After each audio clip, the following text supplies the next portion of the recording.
Alô você, meu amigo, minha amiga, que está aí prestigiando o nosso curso. Muito obrigado pela sua audiência, pela sua paciência. E vamos que vamos. Vamos falando sobre prestação de contas. Nós estávamos justamente aqui na representação eleitoral por captação ilícita de recursos. Na aula passada, nós falamos da doação, o excesso de doação, e agora nessa aula nós vamos falar da captação ilícita de recursos. Não se perca! Cada finalzinho de aula nós estamos mostrando para vocês um modelo prático para você, meu amigo, que vai trabalhar nas eleições, poder atuar na prática. Então, essa lei aqui, a 11.300, previu pela primeira vez no ordenamento jurídico brasileiro a hipótese de impedimento de diplomação ou cassação de diploma de candidato em razão da captação de gastos ilícitos de recursos eleitorais. Olha o que diz a lei aqui. Vamos dar uma mostradinha aqui. Então, ela dispõe sobre propaganda, financiamento e prestação de contas das despesas com campanhas eleitorais. Então, meu amigo, é importantíssimo que você veja essa lei aqui, certo? E com essa lei a gente possa, então, fazer a modelo de representação eleitoral por captação ilícita de recursos. Então, essa lei, como eu disse, ela previu uma hipótese de impedimento à diplomação, cassação da diplomação por captação de gastos ilícitos nos recursos eleitorais. E claro que, para tal afã, todavia, previu-se a necessidade de impetração de uma representação eleitoral por captação ilícita de recursos, que nós vamos ver um modelinho mais tarde, disciplinada pelo artigo 30 da Lei 9.504 de 97. O que diz esse artigo 30? Olha aqui, o artigo 30, essa aqui é a lei, eu vou pulando aqui rapidamente para ele, e vamos lá para o artigo 30, né? Ok. Artigo 30, o que ele diz aqui? Vamos dar uma lida nele. Qualquer partido político ou coligação poderá representar a Justiça Eleitoral no prazo de 15 dias da diplomação, portanto é um prazo que deve ser respeitado, relatando os fatos, indicando as provas e pedir a abertura de investigação judicial para apurar condutas em desacordo com as normas desta lei.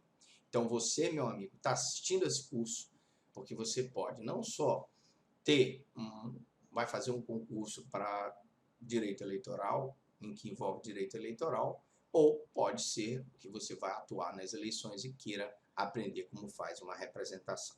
Então, nós estávamos aqui falando sobre essa questão da representação eleitoral. Bora voltar aqui.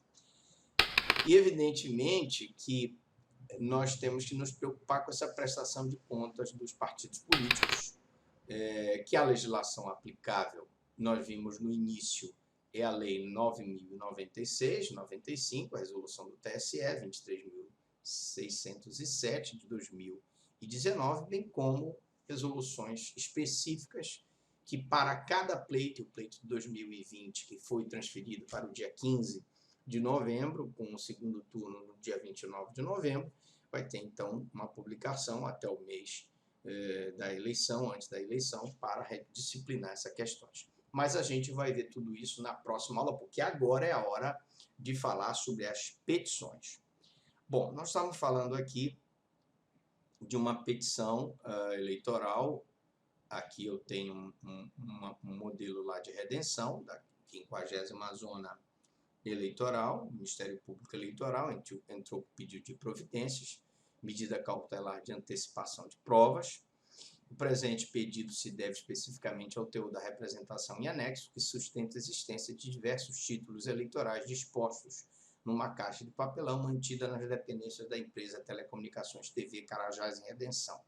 Considerando a retenção desses títulos eleitorais, constitui figura prevista no artigo 295 do Código Eleitoral, e considerando a competência da Justiça Eleitoral para conhecer e processar os crimes eleitorais, encontra-se compreendida a legitimidade para adotar todas as providências e medidas previstas no Código de Processo Penal, que aqui é adotado subsidiariamente, como nós vimos na aula passada. Como efeito, a gravidade das alegações faz merecer uma atuação de busca e apreensão no interior da empresa TV Carajás, única e exclusivamente no local indicado na representação acostada com base nas declarações, sendo designados 2 oficiais de justiça para estrito cumprimento do mandado sem necessidade de força policial prima facie. Eu estou explicando isso aqui porque você pode, no caso de despesa irregular, você pode pedir primeiro uma busca e apreensão para poder se assegurar das provas dos autos, para depois entrar com a representação por uso irregular de recursos, que vai gerar o impedimento da diplomação. Encontra-se presente como efeito os requisitos do periculum in mora e do fumo boni ius para justificar a adoção da medida cautelar, servindo claramente o caráter de rei preceptam ium memoriam. A rei perpetuum rei memoriam é a produção de provas antecipadas para fim de investigação policial e apuração criminal das responsabilidades.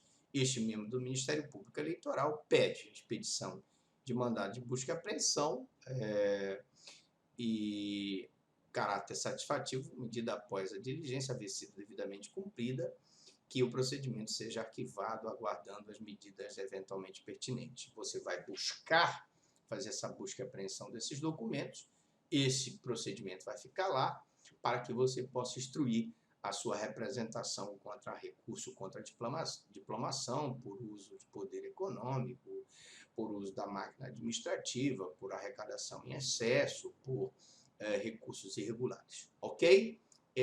Eu pergunto até aqui. Alguma dúvida, alguma pergunta?